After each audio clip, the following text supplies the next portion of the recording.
तो दोस्तों आज हमें मिला है रियल में नागमणि दोस्तों, और रेड कलर की है दोस्तों। तो आप देख सकते हैं यह है नागमणि दोस्तों, देखिए।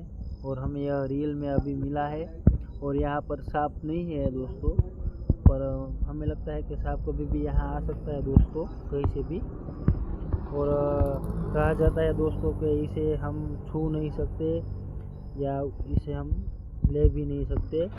अगर हम इसे ले लेंगे तो दोस्तों सांप, कहा जाता है सांप हमारी जान ले लेगा दोस्तों।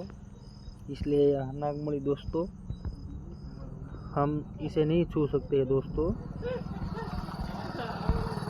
या हम इसे ले भी नहीं सकते दोस्तों। सिर्फ हम आपको नज़दीक से बता सकते हैं दोस्तों कि यह नागमणि है, असल में नागमणि है दोस्तों। देखिए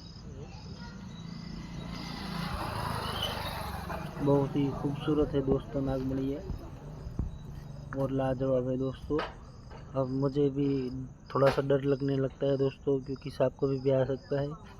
और अब मैं यह वीडियो ख़त्म कर चला जाता हूँ दोस्तों।